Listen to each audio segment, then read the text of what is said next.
Have you ever visited Edinburgh? Beautiful city, no matter what time of year you go. The castle that sits at the center of the city is awe-inspiring, looking down on the surrounding area from the mount. The peaks and valleys of the land have resulted in a city that flows with the landscape. Streets that surround can be steep, with the numerous sprawling alleyways even steeper. It is here that we find Fleshmarket Close. It could be mistaken for any other darkened causeway in the city. It sits among the shops and tourist traps, relatively non-threatening, and can be used as a shortcut to get down to the station if you are in a hurry. The name has been justified through some who point out that flesh markets were a local term for butchers, and through others who suggested a hangout of women of the first vocation. These are incorrect. There is a market on the close, but flesh is not the product. It is the currency. Market hours are dusk until dawn, and the entrance fee is one mouthful of your own blood. Prepare a glass and progress down the alley. As you get halfway down, swig from the glass and spit it against the wall. The blood will bubble and spread across the wall, coagulating into a hardened scat. This will then start to flake and scatter. A rather anticlimactic door will be revealed beneath. Stepping through is disorientating as logic will tell you are stepping into a building. The space you are stepping into has no walls, with darkness shrouding the edges. It is at the penumbra that a number of stalls are set up, run by individuals who look like market traders from across the globe, from Arabian merchants to Cockney grocers to New York street conmen. All of their clothes are splattered with blood and offal. These figures will entice you to come speak with them and will gesture to numerous signs around their stalls regarding the sales they are currently having. Upon approaching one of the stalls, they will start to pressure you to make a deal with them. You are certainly welcome to do so, and the products that are available are certainly worth consideration. Starting at the cheap end of the spectrum, you may wish to offer one breath. A lungful will net you knowledge of the weather for the next day. In itself a rather pointless purchase in this age of smartphones in the Met Office, but centuries ago invaluable. Taking this offer will result in the seller reaching out with his hand flattened, then quickly grasping it into a fist. The air will literally be stolen from your lungs and cause a few moments of gasping as you catch your breath. Are you attached to your fingers? How attached? I mean, do you reckon you could do without your little finger? This sale will provide you instant forgiveness from any one person you desire for any wrongs you may have encroached against them. Agreeing to this one will cause the trader to grin and shout one Ubitsum special, coming right up.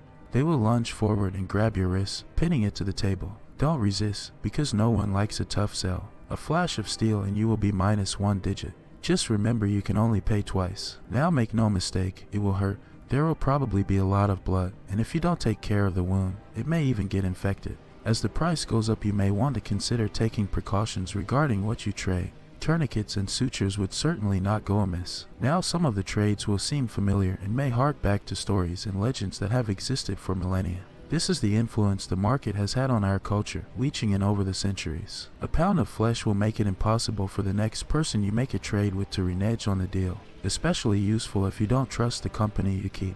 It has no use within the market as all of the traders here are trustworthy and will honor a purchase to the letter and the spirit. Best to leave this transaction until last. How about one of your eyes? Depth perception is overrated anyway. Offering up one of them will allow you to converse with our avian friends. You will be able to call down the birds from the trees, and they will be able to answer any questions you may have. It is advisable that you avoid ravens. They have their own agenda, and it is not in your best interests. The salesman will grab you around the throat and slowly prise his fingers into the socket. A snap of the wrist and your visual organ will rest in their palm. Another snap, and it will disappear. It is at this point where you may want to consider stronger measures to ensure your survival of payment. In this strange little world or ours, the market is hardly the strangest. Artifacts and incantations exist that can allow the body to continue to function long past the point at which mortal coils would be shuffled from. One or two can be picked up here, but few are willing to live without their sexual organs. It seems eternity is that little bit colder without the ability to get your rocks off. I'm not going to go into the details as to how they are taken. Suffice to say that it is unpleasant and messy. At this point the prices become a little more vital. What would you take for your stomach? In this deal it would merit you the ability to understand the desires of anyone you talk to. Whilst you converse with them, your mind will be filled with the images of that which they covet the most. This would provide a significant advantage to any budding salesman, and the deal has been taken up by several of the stallholders themselves. Some may argue that such a gift would be more poetically suited to the heart. That vascular muscle, however, is a part of an altogether different deal. By bartering with your heart, you can guarantee the happiness of any given individual for the rest of their life, however long that may be. The removal of these types of organs can be significantly painful, but the dealers will allow you a moment to prepare yourself before they will produce a short, keen blade. One practiced swipe later, and they will be digging into your tissues. They have unerring accuracy and a level of cleanliness that rivals any surgeon. Now it is acknowledged in some places that once the deal has been sealed, a buyer may have second thoughts and may want to back out. This is not one of those places. Most of the contract is left unspoken, but you are expected to have done your research. The buyout clauses are a killer. Whilst most of the body can be put on the table, there are limitations. The fact of the matter is that the brain is the seat of sentience and cannot be fully placed in.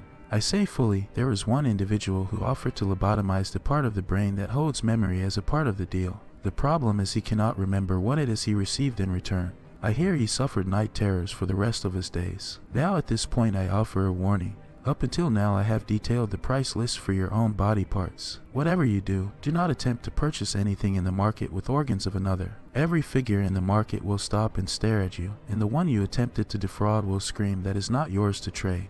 Whatever it is you have tried to barter well, that body part will be taken from you as punishment. A very literal eye for an eye. Despite whatever theological perspectives you may hold, offering your own soul will elicit the same result. There have been many theories postulated for this response, but the honest answer is we just don't know. The market has been trading in blood and bone for as long as civilization has existed, though the entrance has moved from city to city. Many have visited and shook hands with the butchers, though not quite as many got those hands back. A smart man would wonder how it is that these individuals are capable of honoring the deals they broker. A smarter man would ask himself why his body parts are of such high value in this economy. Just understand that it is supply and demand. And as long as there are fools willing to supply, you shouldn't need to concern yourself with who is doing the demanding.